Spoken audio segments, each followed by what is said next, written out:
Alright, Brakati Yahweh, Brakati Yahushai, Brakati Yahweh, Brakati Yahushai, Brakati Yahweh, Brakati Yahweh, Bashim Yahushai, Bahashem, Chakdash, the belongs to the apostles and the elders of the great Muslim true well.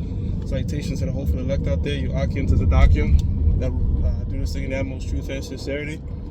On the pre-Shaman, this week's topic is going to be entitled, The Mark of the Beast is Not Sin. I'm laying back in all the lessons that, starting with the Apostle of Tahar, Apostle of the Gabar, different apostles, elder brothers have done. I was watching the elder Manata Zakba in South Carolina. He had done a beautiful lesson on pretty much going into the fact that the mark of the beast is the RFID microchip, combating, what is being taught by the IUIC that, that the mark of the beast is sin. And brothers made the logical point, well, if the mark of the beast is sin, then none of us has made it. We all have sinned and we all have fallen short, and sin dwell in us. So if the mark of the beast being sin, then Revelations 14:9 is going to hit everybody. Also, how do we transact? How do we do currencies and transactions such as buying and selling using sin? Doesn't make any sense. Anyway, this is the book of Revelation, chapter 13, verse 16, and it reads, "And he causeth all, both small and great, rich and poor, free and bond, to receive a mark in their right hand or in their foreheads." And the breakdown that I forgot his name, man, Yawasab, I believe, Deacon Yawasab, he was pretty much saying that represents bound down to the image of Cesare Borgia, and them putting that in your mind, and anytime you're going to do something, you're committing an act of sin. It was just off, it was off. Apostle of the Bar says Deacon Yawasab is just mimicking High Priest Ariah, and I'm sure the apostles would know far better than we have. I've met High Priest Ariah once in my life, but I don't know them to the extent of the apostles know them. But it seems like the thing with Deacon Yawasab is he's gotten older, but he never grew up, at least, in the spirit. 17, it says, "And that no man might buy or sell, save he that had the mark, or the name of the beast, or the number of the name." So, when you go into that word mark, it's charagma, right? Which goes back to the word charax, which is a trench, a palisade. So this is a physical thing that's going to be inserted. This is what the Apostle John was seeing. He wasn't seeing people bowing down to Cesare Borgia to commit transactions, He was seeing people getting stabbed up, injected, all right, with that RFID microchip in them. I wonder, and if anybody knows, please share it on the comment boards. I'll be really fascinated to know where does the IUIC see the chip? Like, do they think it's not in the Bible? Like, they just think it's another thing? Like, what do they make of it? You know what I'm saying? I'm just curious, when it comes to that, when the congregation asks about it, like, is the chip in the Bible? I wonder, they say, no, it's not. But, I mean, it's just such a major thing that's going to change everything, because it will be mandated. I'm just wondering, like, do they just jump over that? If you know, please share it. Verse 18, it says, "Here is wisdom. Let him that hath understanding count the number of the beast, for it is the number of a man, and his number is 666, the UPC barcode. The first letter, 2 long dashes is a 6, the middle long dashes, 2 middle long dashes is a 6, and the last 2 long dashes are 6s, and that goes also back to transaction. So Chi Psi stigma. This is going into the RFID microchip. But you know what? It really comes down to election if you're going to receive it.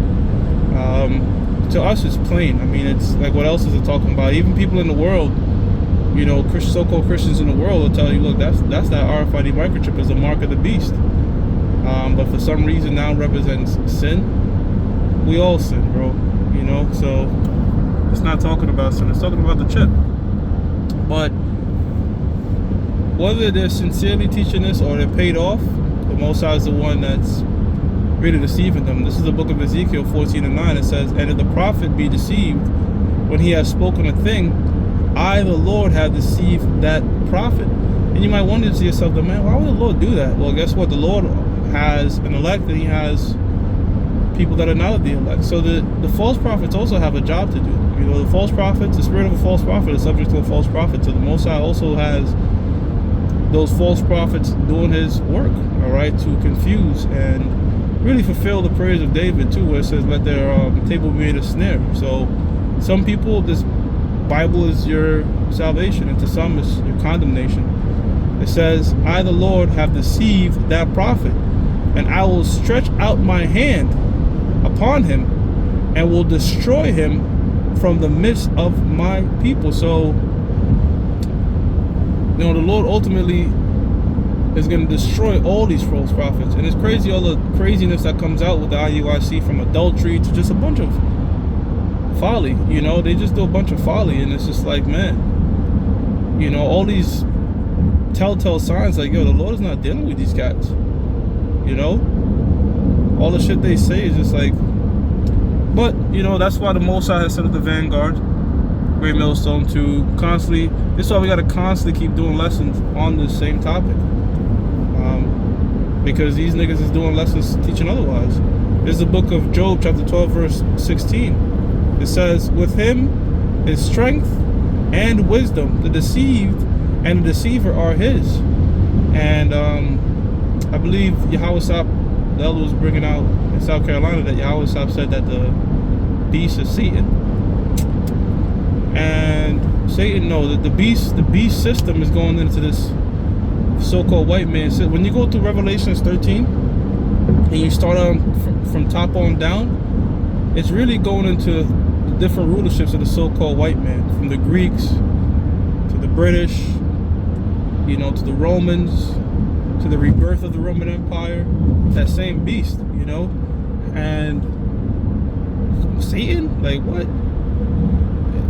Come on, that's like, I'm not trying to sound proud, but that's like baby level stuff if you really believe Satan is some evil angel against the Lord. That's just, look, to the right hand of the Most High or his righteous angels, but onto his left side are his also righteous angels. Both sides of the Lord's angels are righteous, all right, meaning they're obedient.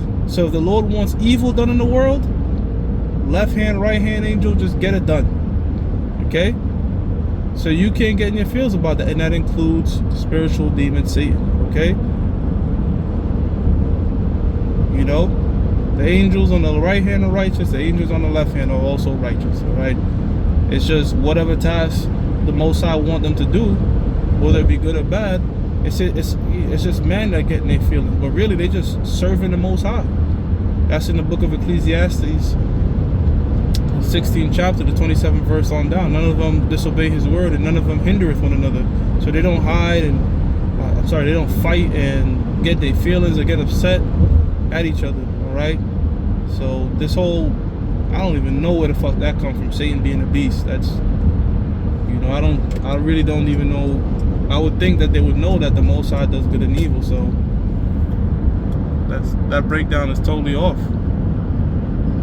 Now this is the book of Jeremiah, chapter 6, verse 30. It says, reprobate silver shall men call them, because the Lord hath not chosen them. Right, reprobate silver, meaning silver plated or fugazi gold.